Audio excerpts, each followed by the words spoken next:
When people think of Nintendo and SquareEnix working together, the first thing people think of is Super Mario RPG for the SNES.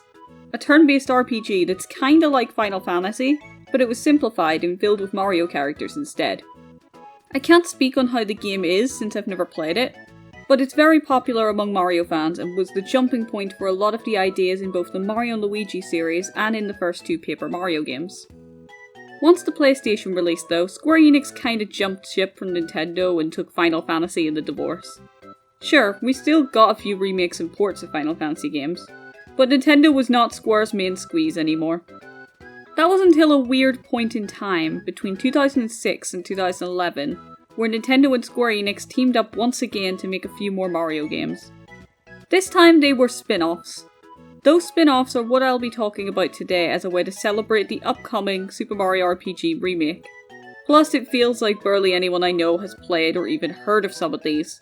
So without further ado, let's get into it.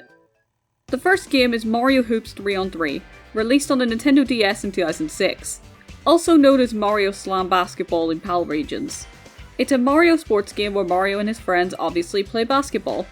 Since we've seen Mario characters play pretty much every other sport at this point, this was inevitable. The game plays using the touchscreen and button controls, and it's really well done actually. You obviously use the D-pad to move around, but the touchscreen is used to control the ball. You tap to dribble, swipe to pass the ball or throw items, hold the stylus down to block, tap the screen in a particular way to use your special moves, and so much more. Amazing gameplay.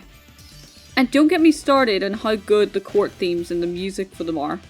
You got the standard stuff like Luigi's Mansion, Daisy Garden, and Bowser's Castle, but then you also get a few weirder ones that somehow work. One of my favourites being Junior Street, which is a casino-themed Bowser Jr. court.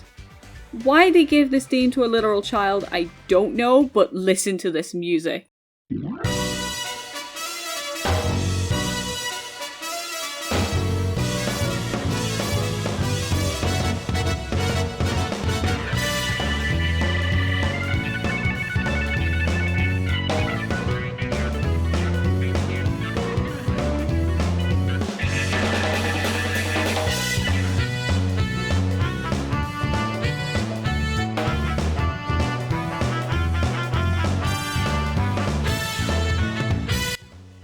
Another amazing song is for Rainbow Ship. The board itself is just a regular airship that you play basketball against Final Fantasy characters on, but the song is so dramatic, especially with these vocals.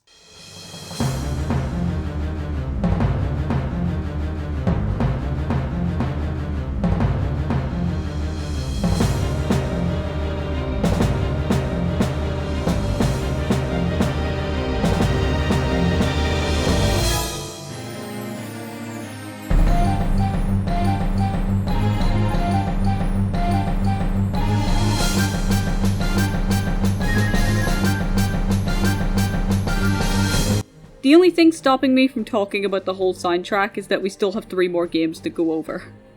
Also, yes, you heard that right earlier, you can play as a few Final Fantasy characters. Now, you won't find any actual characters like Cloud Strife in here, but you'll find some based more on the earlier games like Black Mage, White Mage, Ninja, and a Moogle. Even the cast of Mario characters is really good too. They made some cool but oddball choices like Dixie Kong and a Fly Guy. Honestly, this game is a treasure and deserves so much more attention than it gets. I might be nostalgia blind because I grew up playing the game, but it's seriously worth checking out. And as an added bonus, it's one of the few DS games that actually played well on the Wii U back when the eShop wasn't dead. Next we've got Mario Sports Mix, which was released on the Wii in 2010. Long story short, it's literally Mario Hoops, except it's on the Wii and includes 3 other sports. Those being volleyball, dodgeball, and hockey. If Mario hasn't played every mainstream sport by now, I'd be very surprised. The controls are great too. No touchscreen this time around, so we have button controls completely. The 4 sports play similarly enough to each other where switching between them isn't too awkward, but also different enough where the vibes are different for each one. It was done really well. I joke about Sports Mix being mostly a copy of Hoops, but almost everything except for the controls are identical. A lot of the characters are the same. Koopa Troopa has a beach in Hoops. He also gets one in Sports Mix. Bowser Jr. got the gambling court in Hoops. he got it again in Sports Mix. You even play against the Final Fantasy characters on an airship like before. They did add a few bonus bits and pieces though. There's online multiplayer, well, at least there was. Waluigi finally got his own court, which has one of the weirdest songs I've ever heard in a Mario game. Especially for a character like Waluigi. I mean, listen to this.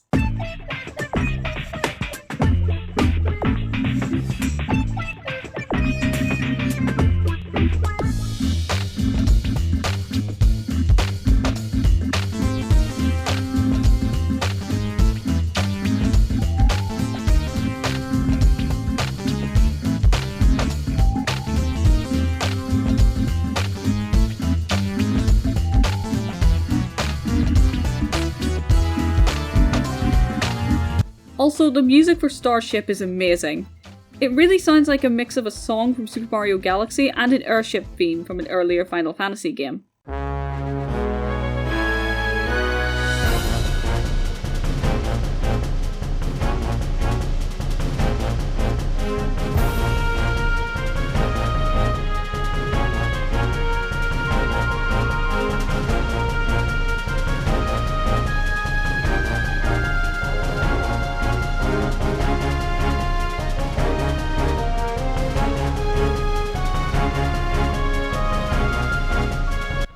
I didn't grow up with this game like I did with Mario Hoops 3 on 3, but I enjoyed it very much, especially with friends.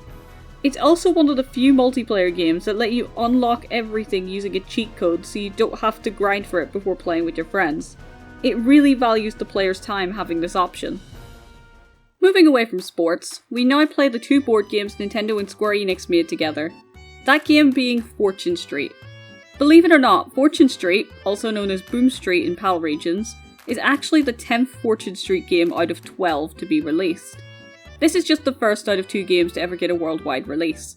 The second worldwide release being a mobile game that has no ties with Dragon Quest, Mario, Final Fantasy or anything. It features a bunch of random people and places. Back to Fortune Street on the Wii. The best way to describe how this game plays is by saying it's a weird mix of Mario Party and Monopoly, with a stock market and a level up system. If you enjoy Mario Party, the basic modes in Wii Party, or even Dokapon Kingdom, you'll enjoy Fortune Street. Since it's a board game, the controls and gameplay are incredibly basic, but also fun. You roll a dice, move around the board, then you either get a chance to buy a property, have to give money to an already purchased shop, or you might get to do something else, like play a mini game or pick a venture card. The aim of the game is to get your net worth to a certain amount, then reach the bank with it to win. The game is not only amazing, but it actually had online multiplayer a decade before the Mario Party games got it. There are still small groups of people playing it online today, though I can't say how on YouTube. I mentioned in the Mario Sports games that Square Enix are really good at choosing Nintendo-themed environments and creating games for them. Well, they maintained their track record here, giving us some cool board themes and bangers to go with them. The first one I'm going to show being for Peach's Castle.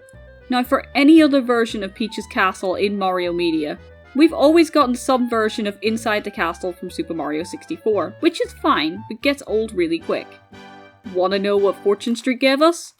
This masterpiece.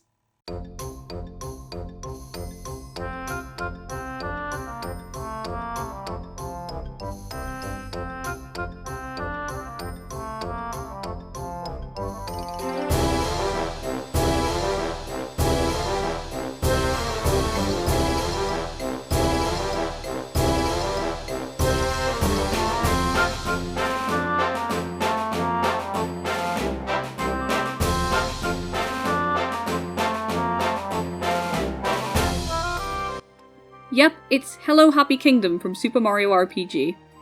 I didn't get the reference as a kid, but I can really appreciate it now. Plus it's nice getting an upgraded version of the song years before the Super Mario RPG remake. We also got this really sweet version of the main theme from Yoshi's Island. I think it's the most modern version we've gotten of this song so far, though I might be wrong.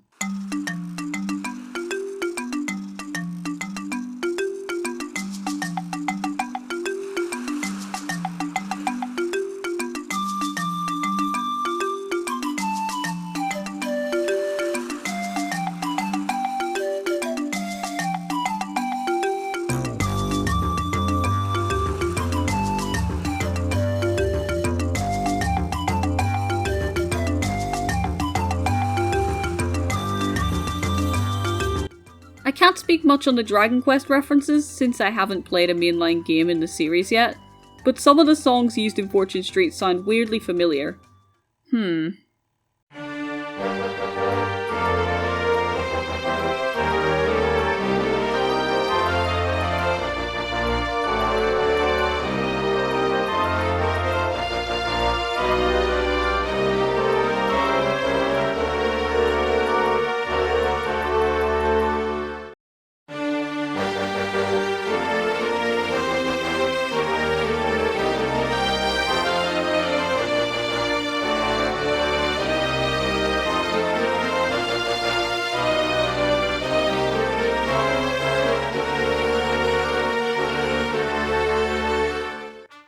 Yep, I wish I was joking. What were still very nice treats in a board game from 2011 ended up being a cheap cop-out when Super Smash Bros. Ultimate started getting DLC. Thanks Square Enix, you're good at making new versions of songs when you actually want to.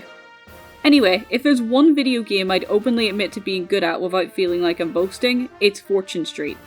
I've gotten others into the game and taught friends how to play. It's a huge shame that this game doesn't get as much love. I can understand why though. It's a Wii game that was released a year before the Wii U did, but it's definitely worth checking out if you haven't already. Lastly, we've got Idaki Street for the Nintendo DS, which was released in 2007. If you've never heard of this one, I honestly don't blame you because it's a Japan exclusive. That's why I'm talking about it last instead of going in release order like I have been before. It's basically a stripped down version of the Wii game, which makes sense since it came out first. But this version also includes local and online multiplayer. It even has download play. The only reason I was able to play this game is because the Wii version was so ingrained into my brain that I knew where a lot of the things were without needing to translate Japanese. It was literally a mix of muscle memory and knowing what certain pictures meant. Since it's in Japanese though, I cannot in good faith give an honest opinion on whether the game is fun or not. Despite numbers being universal, some of the gameplay does involve reading the venture cards. I will leave you with a fun fact though. The version of DS Bowser's Castle that plays in Idaki Street is also used in newer Super Mario Bros. DS, so if it sounds vaguely familiar, that's why.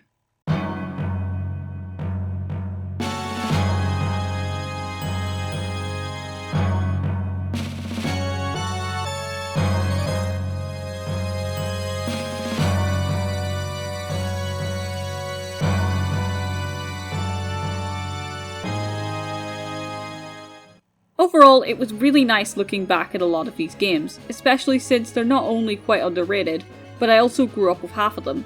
So having an opportunity to replay them was a delight and a great way to celebrate Nintendo and Square's latest endeavour. And thank you so much for watching this video. Please feel free to subscribe to Gaming Reinvented. Have you played any of the games I mentioned in this video? Because I would love to hear about your experiences and stories in the comments or in our Discord server linked below. Until next time, bye!